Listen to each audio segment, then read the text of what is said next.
صينية رقاق مفيش في حلاوتها شبه، بدون فرن، لونها ذهبي ومقرمشة. توريقة تحفة، تحسبوها فطير لما تشوفوها.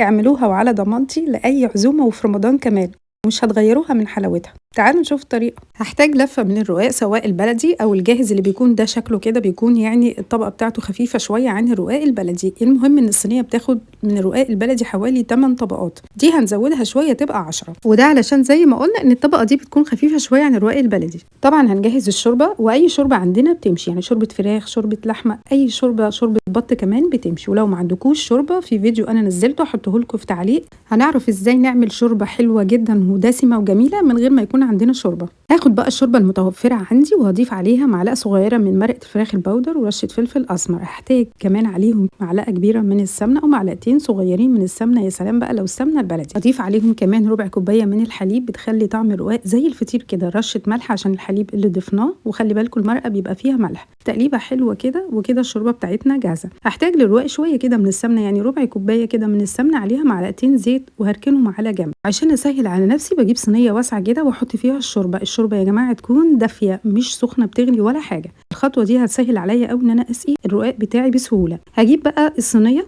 اللي انا هشتغل فيها، اللي هحطها على النار، احنا مش هنسويه في الفرن ولا حاجه، وادهنها كويس قوي من السمنه على زيت اللي احنا عملناه. ادهنوا الارضيه كويس جدا، وادهنوا كمان الجناب. اول خطوه بقى ان انا اهتم باول طبق من الرقاق، عشان دي اللي هتبقى على الوش لما اقلبه. هحطها على طول في الشوربه، وما تبالغوش قوي يا جماعه، يعني خرجوها على طول، يا دوب بس انا سقيتها. وعلشان الرقاق ما يلزقش معانا في ارضيه الصينيه واحنا بنقلبه، صفوه من الشوربه تماما زي ما انتم شايفينها كده. هحط اول طبقه بسهوله، هجيب الطبقه الثانيه طبقه الرقاق، وبرده هسقيها بالشوربه بسرعه على طول واشيلها واصفيها كويس جدا من الشوربه. كل طبقتين تقريبا هدهنهم كده بمعلقتين من السمنه كويس، بحيث كمان ان حروفها علشان ما تلزقش في الصينيه تكون مدهونه كويس سمنه. وكملوا بقى نفس الخطوات ونفس الطبقات زي ما قلنا، 5 في كل ناحيه لحد ما توصلوا تقريبا كده للنص. اول ما توصلوا للنص هتضيفوا اللحمه المفرومه المعصجه. انا مش عايزه اطول عليكم الفيديو، عملناها كتير بطريقه اقتصاديه حلوه جدا. هسيب لكم برده في تعليق الفيديو اللي عملناها فيه، تقدروا كمان تعملوا كميه وتحفظوها لرمضان.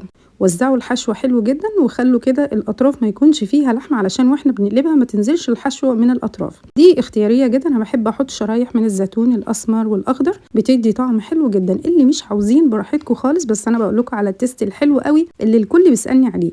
اضغطوا ضغطه خفيفه ورشه كده من الشيدر او الجبنه الرومي المبشوره، بتدي ريحه يا جماعه لصينيه الرقاق خطيره. كل ده تقدروا تستغنوا عنه. هتكملوا بقى نفس الخطوات لحد ما توصلوا للكميه كلها، ال5 طبقات التانيين اللي من فوق. واخر طبقه اللي انتوا شايفينها دي، من غير ما اضغط كده، تكون شكلها زي ما قلنا كده سليمه. هدهنها معلقتين على الوش بس عشان تاخد لون معايا وما تلزقش لما اجي اقلبها في ارضيه الصينيه كمان من تحت. كده تمام. نبص كمان على الحروف انها مدهونه كويس قوي. وبعد كده مش هدخلها فرن بقى على طول، هحطها على النار حراره هاديه وما تكونش عاليه ولا حاجه، وافضل احرك فيها كده. امتى اقلبها؟ لما احركها زي ما انتم شايفين كده، واحس ان هي راحت وتيجي معايا كده بسهوله، يبقى هي كده خلاص جاهزه ان انا اقلبها. ودايما تحركوها كده وقت التسويه علشان كلها تاخد لون واحد. بصوا انا هقلبها بكل سهوله، علشان وانا بحرك الصينيه اتحركت معايا سهل قوي. ساووا الحروف بالمنظر ده، لونها ذهبي يا جماعه، ريحتها حلوه، لو تشموا ريحتها مش قادره اقول لكم. الجبن لما ساحت مقرمشه وخطيره وحلوه قوي، بجد حلوه قوي الطريقه دي، ومنجزه معاكم كمان في رمضان لاي عزومه او من غير عزومه، مش هتاخد منكم وقت ابدا. اي بقى سمنه كده كانت عندنا ندهن بيها كده الوش علشان تبقى ريحتها وطعمها حلوين. نفس الخطوه،